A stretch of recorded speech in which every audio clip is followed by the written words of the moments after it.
Ну что, друзья, всем привет! Не прошло и, как говорится, неделя, да, я снова на рыбалке. Ну что, сегодня у нас может получиться очень интересно, потому что я наконец-то решил проверить городской затон, городской водоем. Вот здесь уже все, окреп лед, в принципе, он нормальный, в районе 15 сантиметров, можно спокойно рыбачить. И хочется, знаете, что сказать, это место на самом деле выбрал не просто так, а... Ну, в каждом же городе, да, практически в каждом городе, где есть большая река, вот, там есть вот такие вот городские различные затоны, вот, котлованы, которые соединяются с большой рекой. И вот когда, собственно, на большую реку нет возможности выйти, потому что лед еще не встал, то самыми перспективными местами вот, являются как раз такие вот такие затоны и котлованы. Ну, вот сегодня мы с вами в этом месте будем рыбачить. Вообще, вот, наблюдая за рыбаками, в принципе, я так смотрю, вот мужичок что-то даже у него клевало, он, видите, подсекал. Рыба есть, да, и народу, в принципе, достаточно. А еще самое важное, вот практически с первой же лунки, ну, на самом деле с третьей лунки это получилось. На первой какая-то мелочь была, на второй вообще пустота. Вот на 3,65, глубина 3,65, у меня, смотрите, что происходит. Вот и по дну ходит, и выше дна, причем это крупная рыба. Вот, видите, я сделал луч 1 метр. Вот, если делаешь 5 метров, там вообще рыбы очень много видно. Ну, то есть рыбы много, рыба есть, и похоже мы с вами сегодня половим. Я думаю, что клевать будет хорошо. Ну, конечно, несмотря на то, что рыба ходит, ее надо закормить. У меня вот, смотрите, какой прикорм сегодня. На самом деле, это летняя лещевая смесь, вот, заароматизированная шоколадом с кукурузной патокой. Вот, и видите, вот эти вот белые мелкие частицы. Вот после того, как мы замешиваем прикорм, его увлажняем, мы добавляем манку. Я добавляю на вот такой контейнер небольшой, тут где-то литровый контейнер получается. Ну, примерно 4 столовые ложки манки. Вот, манка, она, конечно же, увеличивает эффективность рыбалки. Особенно ее плотва любит. По лещу как-то, наверное, поменьше. Вот плотва крупная, она прям любитель этой насадки. Так, ну, коль рыба ходит, я, наверное, пока, по крайней мере, много кормить не буду. Допустим, одну кормушку. У меня сегодня кормушка большого размера. Даже видно, видите, вот эти вот мелкие частицы манки плавают. Она, на самом деле, когда размокает, она так немножко подразбухает. И это очень хорошо привлекает мирную рыбу. Да и, кстати говоря, окуня тоже бывает привлекает. Как бы это было неудивительно, но он реагирует на частицы, которые падают вниз. И не обязательно, чтобы это был мотыль, либо мормыш, либо какая-то другая живность. Он реагирует даже, бывает, и на песок. Рыбалку мы сегодня начнем на вот такую вот черную мормышку, дробинку с красным глазом, скажем так, с точкой атаки и с очень мощным крючком. Ну, потому что есть вероятность действительно и окуня поймать. Может тут любая рыба сейчас быть, в том числе и крупная. Крючок надо хороший иметь. Вот. Но, как показывает практика, вот эта мормышка зимой работает, ну, по крайней мере, у меня на нее получается очень хорошо ловить. Мне она прям нравится. Ну, рыбалку я начинаю по классике на мотыля. У меня сегодня еще есть интересное тесто.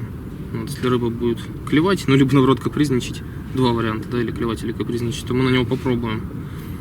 Вот, и, ну, и рецепт, конечно же, я вам тоже его расскажу. А начинаю, да, вот, 3 мотылька, небольшой пучок. Ну что, как там говорится в хорошей такой сказочке нашей русской, да, ловись, рыбка большая, только большая.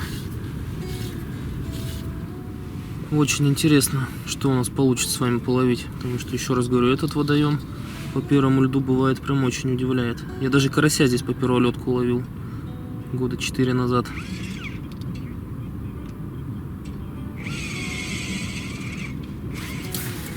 Прикол, на улице там кто-то шуруповертом бурит. Лед вот такой всего лишь, что там 12-15 сантиметров. Но кто-то, кому-то, как говорится, не это. Ну, не хочется руками бурить, а что? Но я, честно говоря, это не особо понимаю. Первый лед. Можно вручную все пробурить спокойно. Да, и смотрите, можно заметить, да, течение. Вот леску маленько туда подтягивает, хотя при этом мормышка все равно по дну идет. Какое-то оно такое в средних слоях воды, что ли, течение. Интересная история.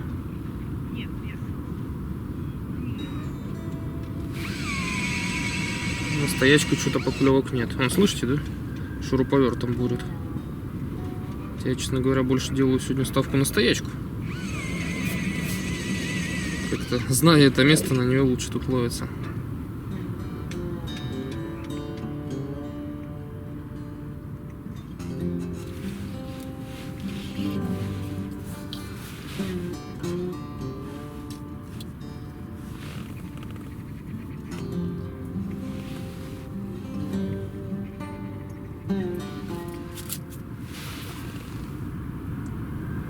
Так, а вот похоже и первая. Да не похоже, а точно. Первая поклевка, которая произошла на стоячку. Пробовал, играл по-разному и активно, и плавно. Но нет.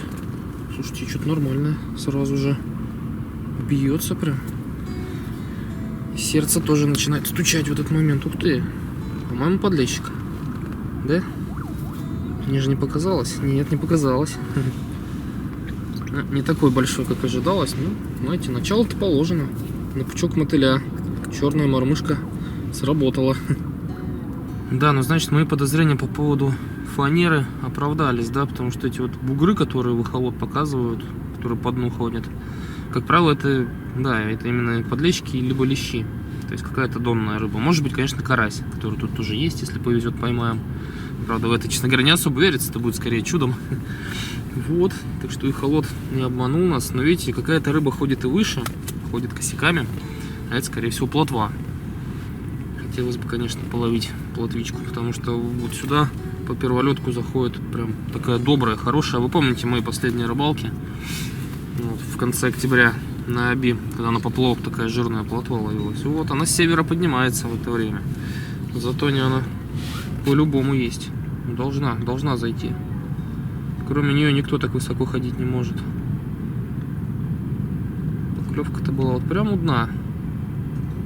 Я сначала поиграл так плавно, отпустил. Но если подлещик, надо пробовать, да, на игру его вот, на такую.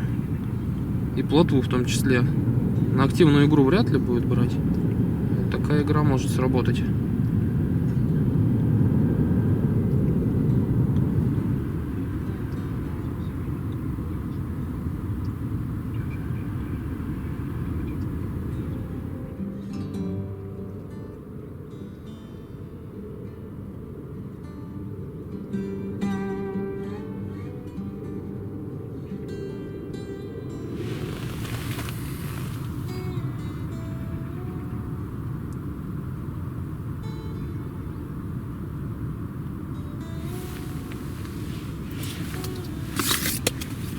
Вот она, очередная рыба. Поклевка такая долгая была. Еле-еле по чуть-чуть приподнимает. Кивок вверх. О, очередной. Следующий, сказал заведующий. Вот такой. Короче, подлещики у нас пока. Пока эти ребята нас радуют. Ну, радуют же, правда? Подлещики подлещиками, но и лещи-то тут тоже есть. Никуда они не делись. Я, конечно, сейчас делаю насадку не на леща, но хочу попробовать на манку. Я в начале ролика сказал, что я тесто сделал, на самом деле это манка. Попробуем. Лещ подлещик редко, конечно, на нее берет, а вот плотва вполне может. Или ясь какой-нибудь. Здесь вообще, на самом деле, место интересное. Рыба всякая разная есть. Просто поймать ее очень трудно. И что замечено зимой, она клюет в какие-то, разные временные промежутки. Бывает ночью здесь ловится, а днем не клюет. Бывает, наоборот, там на рассвете клюет. Или, наоборот, вечером. Бывает весь день. Ну, бывает вообще никак. Ну, как бы рыбалка на то и рыбалка. Неизвестно, что тебя ждет. Я вообще на всякий случай сегодня фонарик с собой взял. Если вдруг попрет, останемся сегодня, ну, может быть, и до темна. Посмотрим, как будет клевать.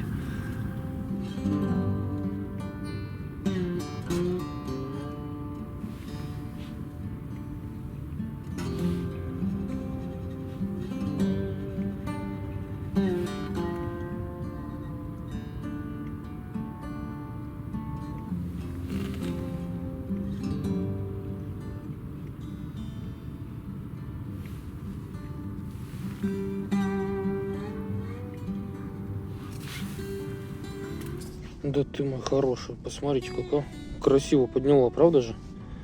На прошлой рыбалке таких поклевок у меня не было. Красота. Ну, надо признать, не совсем на манку. Сейчас вытащу вам, расскажу, на что поймал. Вот он. Ну, все такие мерные. Для зимы, на самом деле, для подледной рыбалки такие подлещики, это прям, ну, как по мне, это зачет. Их приятно ловить. Грамм по 200. Понятно, что не лещи, но клюют приятно. А что касается насадки, вот на что получилось. Следующего выманить. Получается, у нас кусочек манки идет. Вот, и такой небольшой пучок мотыля из 3 штук. Вот такая вот тема. Просто фишка-то в том, что получается манка, она, ну помимо того, что она пахнет привлекательно, да, она еще выделяет муть. И она белая, да, вода немножко мутноватая, вот это тоже может сработать, но на чистую брать не хочет, да, нужно все-таки мясо. Я вот этот бутерброд называю такой, скажем так, хлеб с колбасой. Вот этот хлеб с колбасой сработал. Вот, может быть, мы с вами, друзья мои, нашли рабочую насадку на сегодня. Еще, конечно, интересно вот в таких условиях на поплавок попробовать. Может быть, сегодня до него и дойдет. На зимний, я имею в виду, естественно.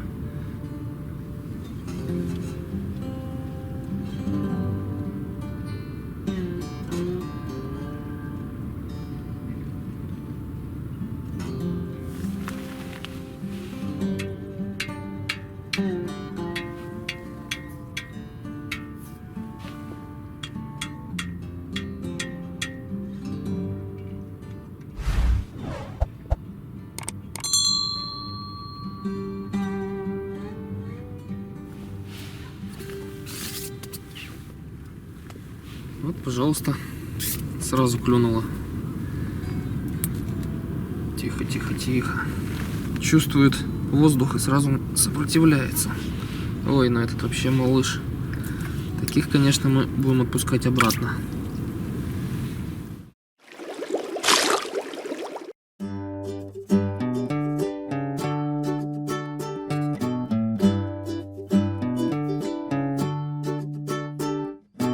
Что, как говорится, Валера, настало твое время. Кто помнит, откуда это выражение, пишите в комментариях. Да и вообще, в принципе, пишите в комментариях.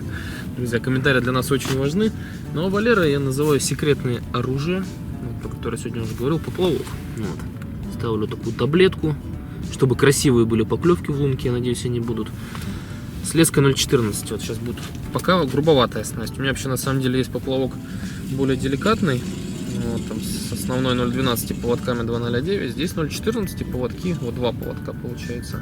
Поводки, по-моему, 0,11 здесь стоят. То есть совсем неделикатный монтаж. Вот. Ну, пока первый лед, рыба должна быть активной. Посмотрим, что получится на это. Поставил пучки мотыля. Крупные, без теста, без манки нашей. Интересно, в общем. Хочется, конечно, поплавок тоже лицезреть красивые поклевки. Когда, знаете, когда вот таблетку начинает класть в лунки, это вообще красота просто неописуемая. Ну, надеюсь, что скоро вы все прекрасно это увидите своими глазами.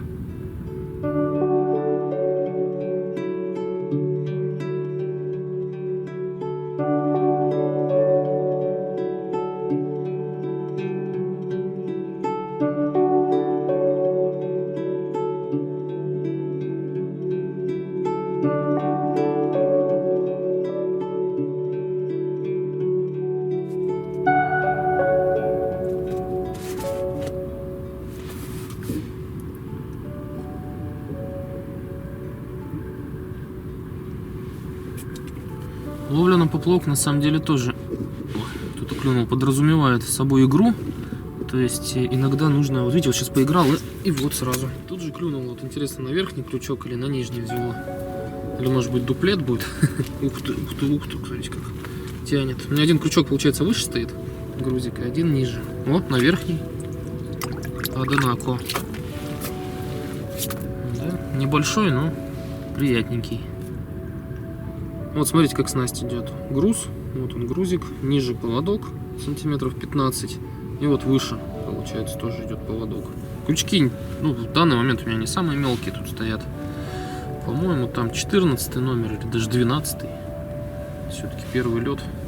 Рыба должна быть активна, хоть сегодня пока супер пулеметного клева нет. Но поклевки нас радуют. Ах, ну как красиво-то, да? На поплавочек-то. Вот, говорю, надо поигрывать, да, на него тоже надо поподнимать стоит, потом опустить. То есть игра на поплавок, она привлекательна, потому что рыба не чувствует груза сразу, то есть у нас крючки же получается, ну же не мормышки стоят, да? Особенно когда капризная рыбалка, вот такая снасть выручает. Бывает такое.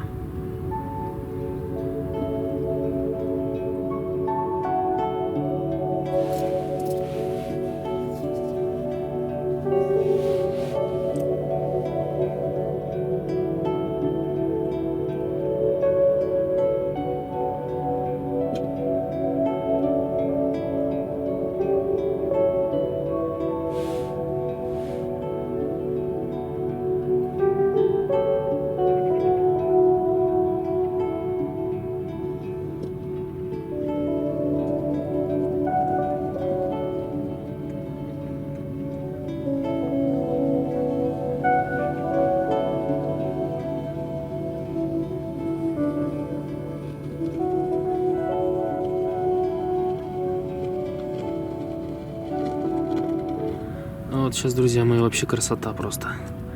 3 свечечки поставил. Чтобы было тепло. На самом деле 3 свечки этого достаточно. Ну, в такой день, как сегодня, в принципе, еще супер мороза нет. Но несмотря на то, что первый лед, конечно, прохладно. Что-то в районе минус 10 сейчас под вечер уже холодает. Вот 3 свечки поджигаем, и вообще в палатке просто красота становится. Прям, знаете, мне кажется, плюс 15 как минимум сейчас у меня. Ну что, настало время докормить. Поклевки стали редкими. Вот, сейчас я сделаю небольшую хитрость, добавлю мотыля еще немножко. Вот, мотыля лучше добавлять вот так. То есть сначала мы прикорм, вот, а потом мотыль. Он должен быть отдельно, иначе он сгорает у нас. А надо, чтобы он живой до дна доходил. Тогда, естественно, будет более привлекательна наша прикормка. Кстати, можно заметить, видите, зеленый у меня.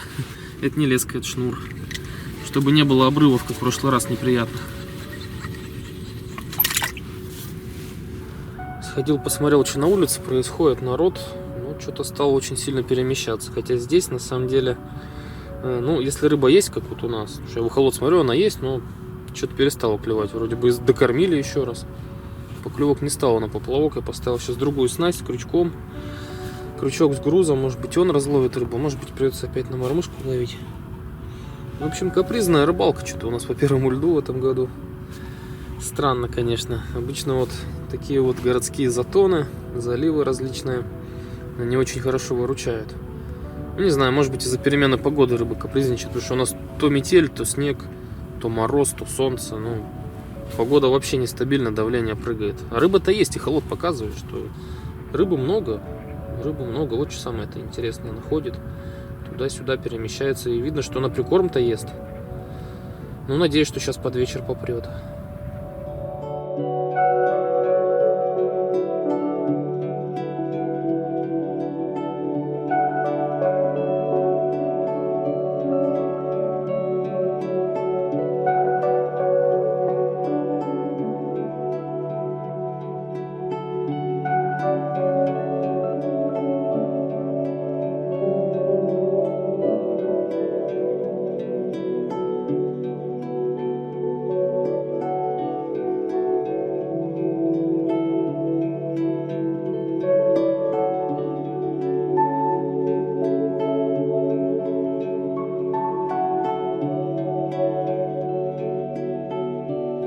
Ух, друзья мои, не думал я, что до этого дела дойдет.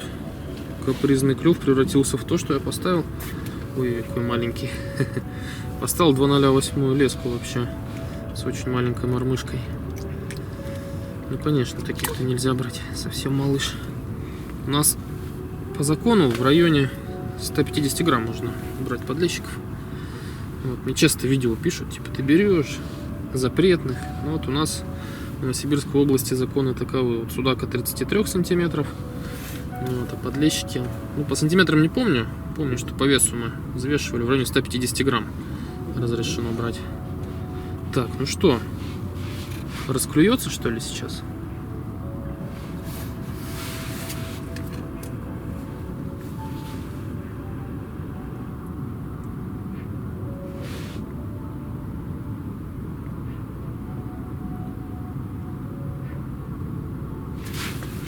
Да, друзья мои, деликатная снасть творит чудеса. Вот сейчас хороший.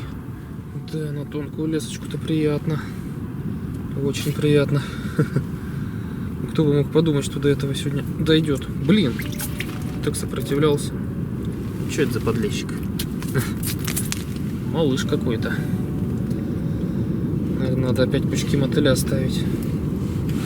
Плывай, плывай, давай, позови нам под вечерок своих там этих родителей, родственников.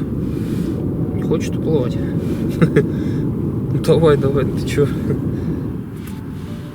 Да, в общем, выяснилась такая история, неважно, там какая леска стоит, тонкая, не тонкая. Фишка в том, что ставишь одного мотылька, и на это все берет совсем мелочь. Ставишь пучок, клюет гораздо реже, но покрупнее подлецы.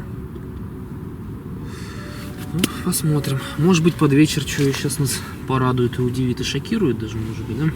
В том году, кстати, я здесь, на удивление для себя, поймал леща на килограмм. В глухозимье это было. Что-то, честно говоря, сегодняшняя рыбалка мне уже напоминает это самое глухозимье. Хотя, казалось бы, первый лед. Удивительно, правда. Рыбалка удивляет. Где же активный клев-то? Где же бешеный жор? Где же поклевка за поклевкой?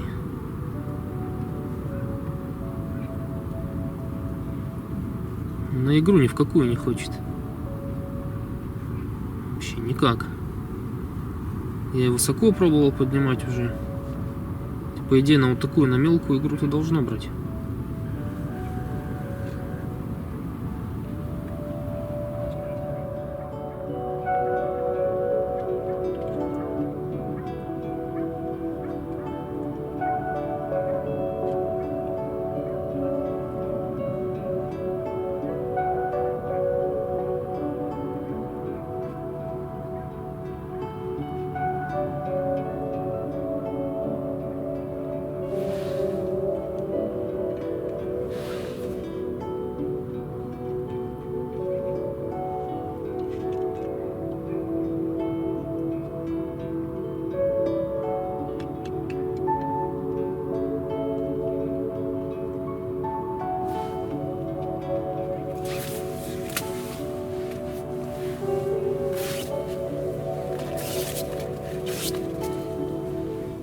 О, друзья мои, смотрите, кого удалось поймать. Я же говорю, окунь тут есть. Он какой, лупоглаз. Но такой маленький совсем. Таких ловить неинтересно. Ну что, друзья, зимой, да, время очень быстро пролетает. Уже нужно, к сожалению, собираться домой. Не буду я оставаться до темна. У меня нету предчувствия и нету оснований, собственно, что что-то будет клевать. Да, рыбалка получилась, но, мягко говоря, интересная. Потому что поначалу вроде проклюнулись более-менее крупные подлещики. А потом что-то под вечер вот такие начали клевать. Даже окунька одного поймал.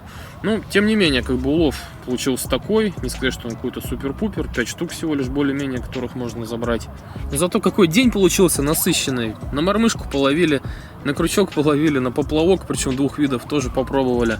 Ну, я считаю, что все равно все получилось классно. Друзья, не забывайте подписываться на канал, оставлять комментарии, ставить лайки. Ну и посоветуйте, куда мне в следующий раз съездить. Я вот сейчас реально в раздумьях, то ли мне на подлещика ехать, где в прошлый раз был, где я лещей нашел в холод, то ли на море ехать, пробовать окуней ловить. Ну, если там лед уже позволяет, потому что, честно говоря, особой информации нету.